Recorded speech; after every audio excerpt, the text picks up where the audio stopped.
Hi guys! Ang topic ko nga pala ay tungkol sa pamahalaan at pamilihan. Nakasaad sa Artikulo 2, Section 4 ng 1987 Konstitusyon ng Pilipinas, pangunahing tungkulin ng pamahalaan na paglingkuran at pangalagaan ng sambayanan. At ayon din sa aklat ni Nicholas Gregory Mankiw na Principles of Economics, ipiniliwanag niya ang Principle 7 na government can sometimes improve market outcomes. Nangangahulugang ang pamahalaan ay may kakayahang paunlarin ang ating ekonomiya. At ayon din sa kanya, bagamat ang pamilihan ay isang organisadong sistemang pang-ekonomiya, may mga pagkakataong nahaharap ito sa pagkabigo o market failure. Halimbawa, ang paglaganap ng externalities gaya ng polusyon at pagkakaroon ng monopolyo na nagdudulot ng pagkawala ng kompetisyon. Sa ganitong pagkakataon, kinakailangan ng pakikialam o panghihimasok ng pamahalaan sa takbo ng pamilihan sa bansa. Maliban sa pagtatakda ng buwis at pagbibigay ng subsidy, nagtatalaga din ang pamahalaan ng presyo ng produkto at serbisyo. At para mapatatag ang presyo sa pamilihan, ipinapatupad ang Price Stabilization Program at nang maiwasan ang mataas na inflation. Ang pagkontrol ng pamahalaan sa presyo ng pamilihan ay nahahati sa dalawang uri, ang price ceiling at price floor. Unahin natin ang price ceiling. Ang price ceiling ay kilala rin sa tawag bilang maximum price policy o ang pinakamataas na presyo na maaaring pagbili ng isang producer ang kanyang produkto. Mahigpit na binabantayan ang mga produktong kabilang sa mga pangunahing pangangailangan gaya ng bigas, asukal, kape, harina, tinapay, itlog, at maging ang mga instant noodles na minamarkahan ng pamahalaan na tinatawag na Suggested Retail Price o SRP. Ang patakarang ito ay isang paraan upang mapanatiling abot kaya ang presyo ng mga nasabing produkto para sa mga mamamayan lalo na sa panahon ng krisis. Samantala, sa mga panahong nakakaranas o kakatapos pa lamang ng kalamidad ng bansa, mahigpit na nagpapatupad ang pamahalaan ng price freeze o pagbabawal sa pagtataas ng presyo sa pamilihan. Ipinapatupad ito ng pamahalaan upang mapigilan ang pananamantala ng mga negosyante sa labis na pagpapataw ng mataas na presyo sa kanilang produkto. Itinatakda ito kapag ang equilibrium price ay masyadong mataas sa pananaw ng mga consumer. Labag sa anti-profiteering law ang labis na pagpapataw ng mataas na presyo. Ito ay pinapatupad ng pamahalaan sa pamumuno ng Department of Trade and Industry sa tulong ng mga lokal na pamahalaan upang masiguro ang galaw ng presyo ng mga produkto at serbisyo sa pamilihan at naaayon sa batas. Narito ang halimbawa upang maunawaan natin itong mabuti. Ayon sa graph, 20 pesos ang equilibrium presyo. Subalit, ang presyong ito ay maaring mataas sa tingin ng mga consumer.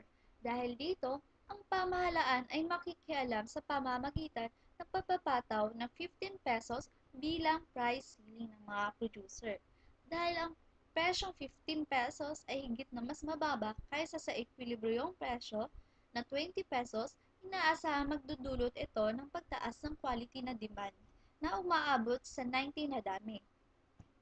Sapagkat mahihikayat ang mga mamimili ng bumili ng mga produkto at serbisyo kung mababa ang umiiral na presyo sa pamilihan kumpara sa equilibrium presyo na 20 pesos sa 60 lamang na kabuang dami.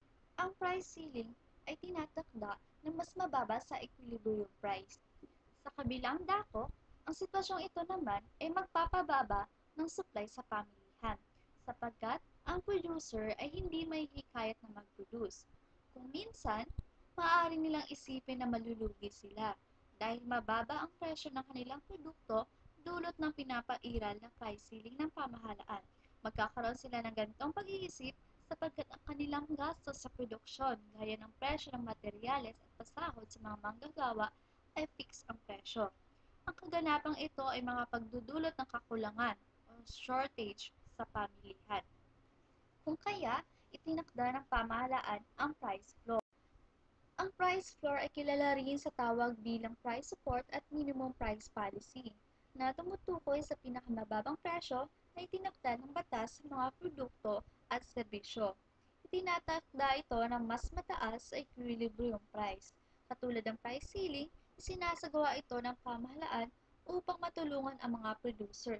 Kabilang sa sistemang ito ang pagkakaloob ng tinatawag na price support sa sektor ng agrikultura at ang batas naman na nauukol sa pagtatakda ng minimum wage. Halimbawa, kung masyadong magiging mababa ang equilibrium price sa mga produktong palay sa pamilihan, ang mga magsasaka ay maaaring mawala ng interes na magtanim dahil maliit lang naman ang kanilang kikitain mula rito. Kung magaganap ang sitwasyong ito, magdudulot ito ng kakulangan sa supply. Hindi makakabuti sa ekonomiya ang kalagayang ito kung kaya ang pamahalaan ay magtatakda ng price support o price floor, ang pinakamababang presyo kung saan maaaring bilhin ang kanilang ani. Maliban pa rito, maaari ang pamahalaan na magsilbing tagabili ng mga aning palay ng mga magsasaka upang makasiguro na mas mataas pa rin ang kanilang kikitain at upang maiwasan ang kakulangan ng supply sa pamilihan. Maliwanag na inaako ng pamahalaan ang malaking gastusin upang masiguro ang kapakanan ng mga magsasaka at ng mga mamamayan. Batay sa graph, ang equilibrium presyo na 25 pesos ay mas mababa sa itinalagang price floor na 50 pesos.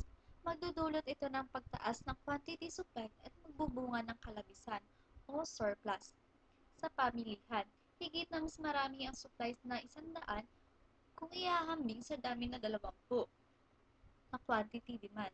Kapag may kalabisan, maaaring bumaba ang presyo dahil may pinapairal na price floor. Hindi maaaring ibaba ang presyo dahil ito ang tinatakda ng batas. Dahil dito, malinaw na ang price floor ay nagdudulot ng kalabisan sa pamilihan.